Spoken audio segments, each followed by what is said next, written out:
เบิ่งจากมือจากวันเมื่อหอดยามเข้าในนาเขียวงามทุ่มป่ามันต้นให้สาลีเขียวทั่วโนนปูให้กะยอมว่าสาวบ้านเฮาจังแม่นเก่งแท้นาเฮ็ดนาก็ได้ไปลำเลียงก็เก่งสาวเสียงควงจิตใจปอดใสดังน้ำยวนความลิ้นไหลเย็นอยู่กองห่มแปะลมพัดวีวอนหน้า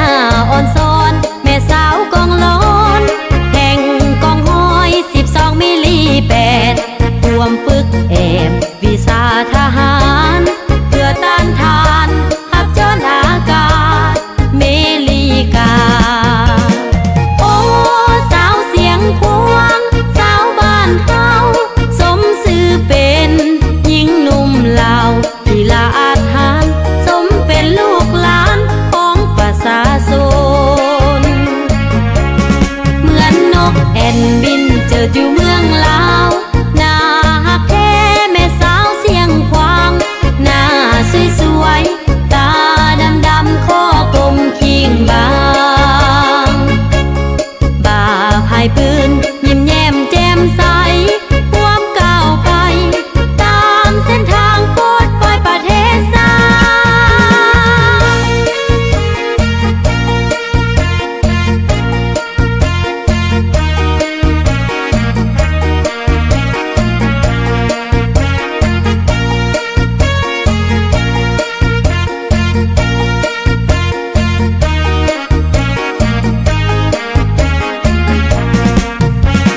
โอ้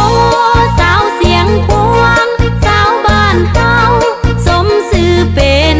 หญิงหนุ่มลาวที่ละอาถรรพ์สมเป็นลูกหลานของประชาช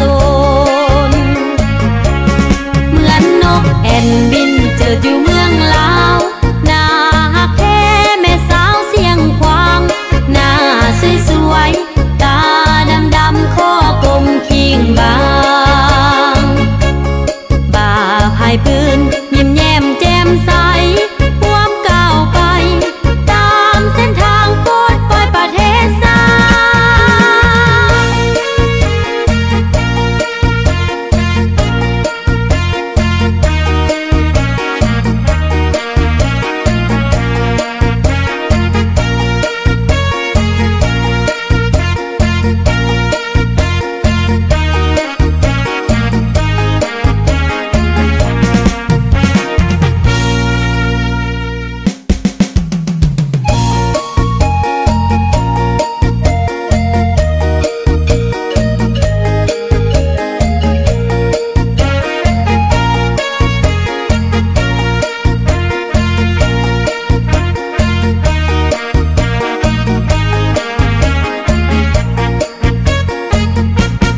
ถึงแผ่นดินอันแสนฮักแพงของประชา